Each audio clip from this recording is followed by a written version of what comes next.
The Christians, the ones who speak out against sodomy, for example, the Lindsey Grahams, the evangelical Christians have no problem with Israel engaging in homosexual rape. Now you guys see why I say Christian Zionism is the most barbaric, batshit insane ideology in the world. We are against homosexuality unless you're an Israeli prison guard engaging in rape. That's their position. Because Benjamin Netanyahu is not hiding this. The corporate media in the West is. This is why I feel I'm obligated to do this segment, Carl. Because nowhere in CNN will you see this covered. You will see Dana Bash smearing Palestinians as rapists like Western feminists always do. They always smear black, brown, Muslim men as rapists. And then their favorite Jewish supremacist cult engage as rape as a pastime.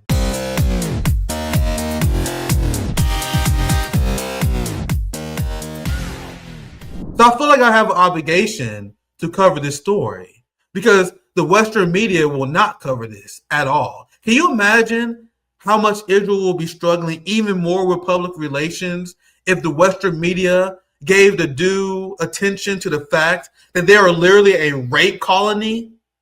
They're a colony that approve of rape as a military tactic. Now, the United States Army rapes a lot.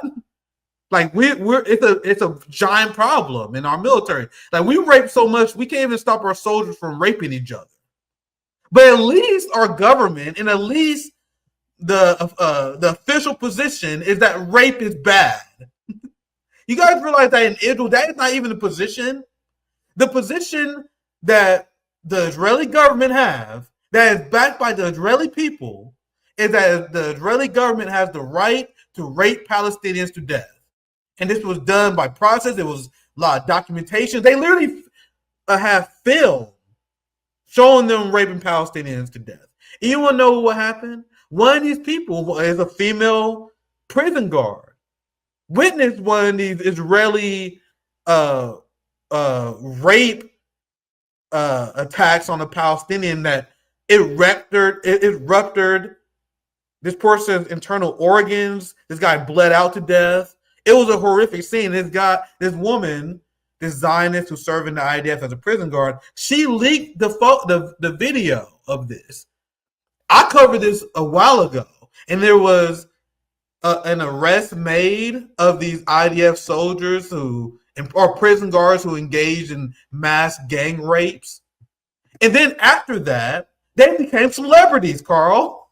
They was featured on Israeli talk shows. You have people who engage in rape. They are giving press conferences explaining why they're fighting for the Israeli. We will prevail. We will succeed in allowing legalized rape of Palestinians. So I didn't read this headline. I'll read this because this is the woman.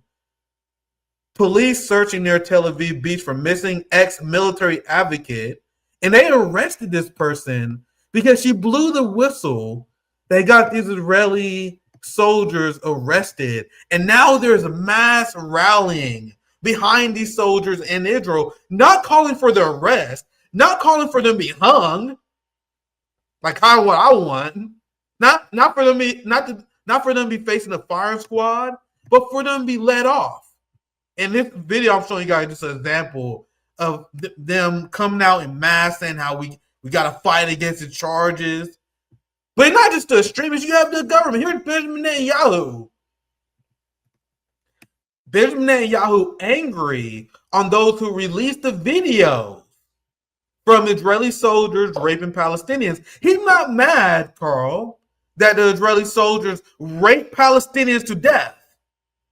The Christians, the ones who speak out against sodomy, for example, the Lindsey Grahams, the evangelical Christians have no problem with Israel engaging in homosexual rape. Now you guys see why I say Christian Zionism is the most barbaric, batshit insane ideology in the world. We are against homosexuality unless you're an Israeli prison guard engaging in rape. That's their position. Because Benjamin Netanyahu is not hiding this. The corporate media in the West is. This is why I feel I'm obligated to do this segment, Carl.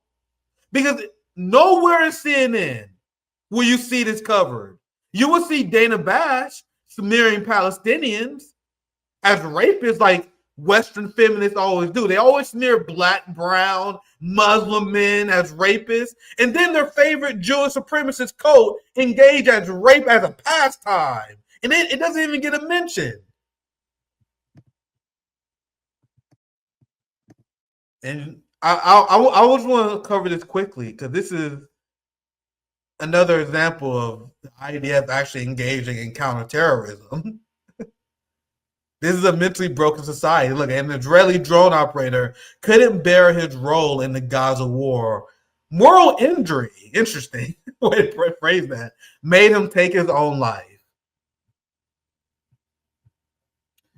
So we see a society that has gone completely crazy. But you want to know what the position of Western feminists like Hillary Clinton? This is where I'm going with this story. You guys see, because the society that we're living in, both, well, I should say the duopoly, the Democrats and Republican Zionists, are freaking out over the public turning against this rape cult. Surprise! People, even the apathetic society like the American people, will initially turn against a society that's pro-rape. So, Carl, I want to play the video and I get you in on these Israeli war crimes and the desperation from the ruling class to bring people back on the Zionist side. Like they're paying people $7,000 just to say positive things about this rape cult. But here's Hillary Clinton, famed Western feminist. The reason why Western feminism is completely garbage, as I explained, because it's used to legitimize imperialism.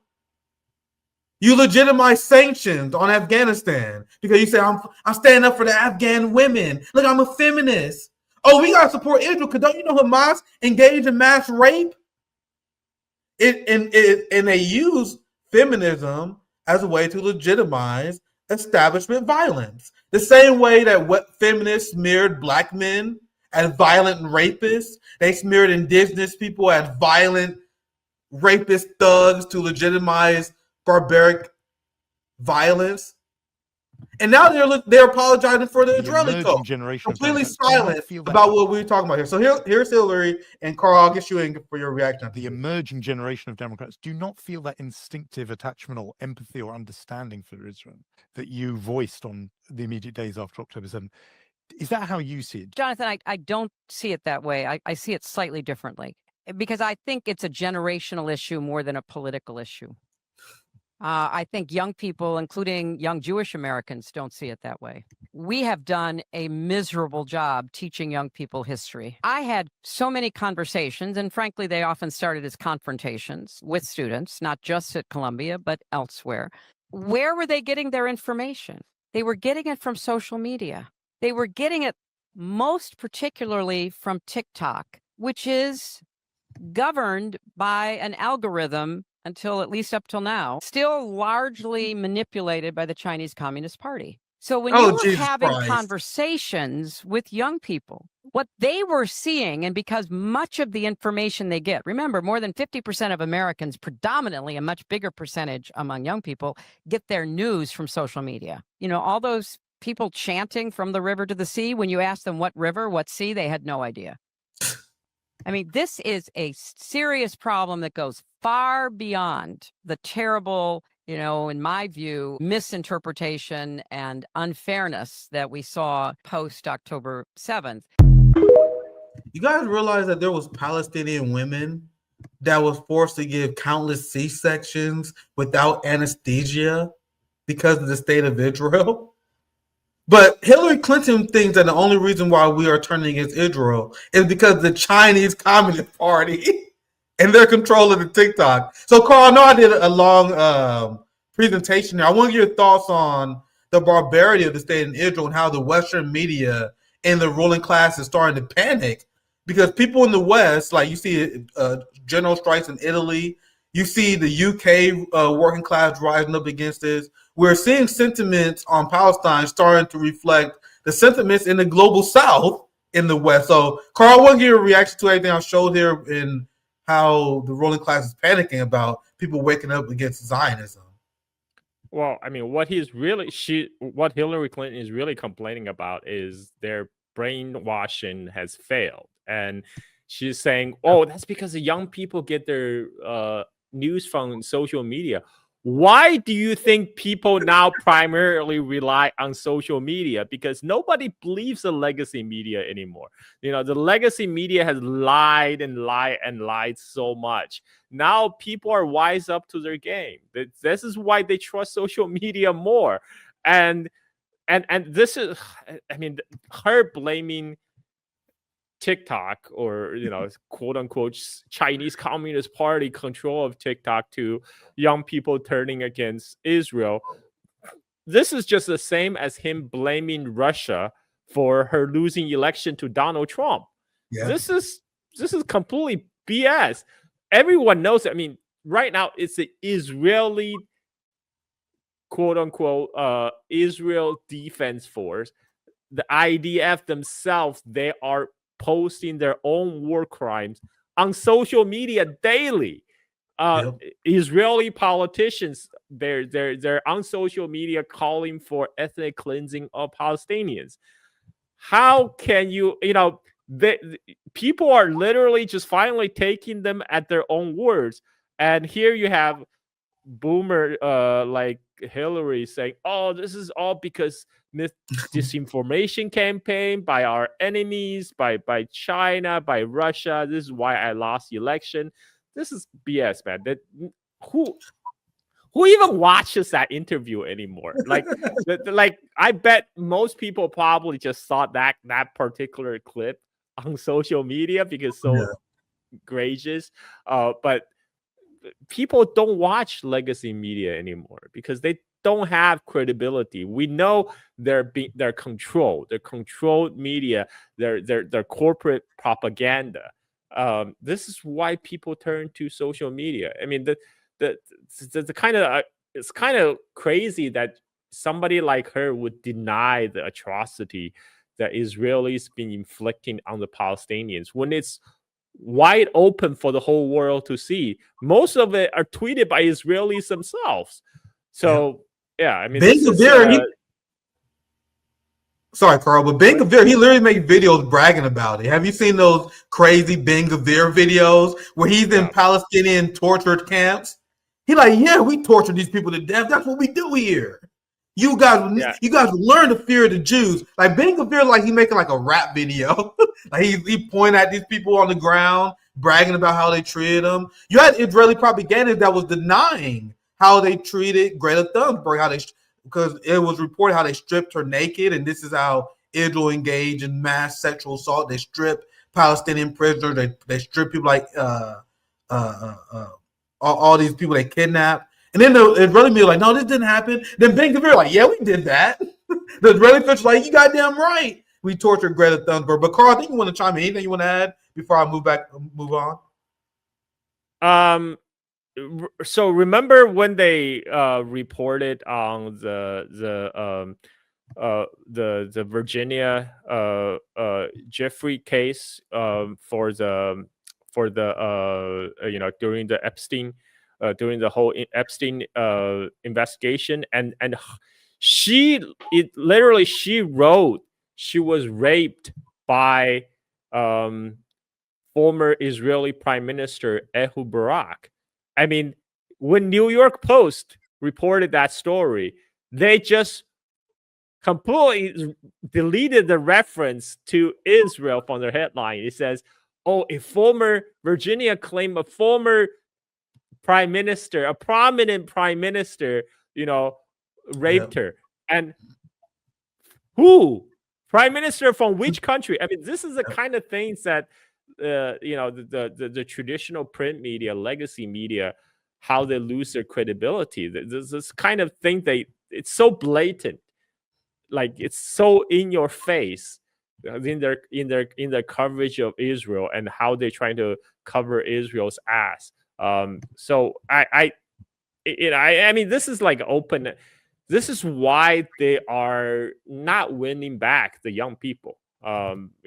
This Hillary Clinton can cry all she wants. She's never going to win another election. She's not going to ever going to win back the trust of young people, because people's eyes have finally opened up by social media, by alternative media, and this is not this the world is progressing. You made a great point regarding how they cover the headlines talking about Israeli war crimes, and it's an ongoing theme of what I cover regarding how the media does propaganda for the Israeli state. You realize that this headline is covering the same story that I just covered, right?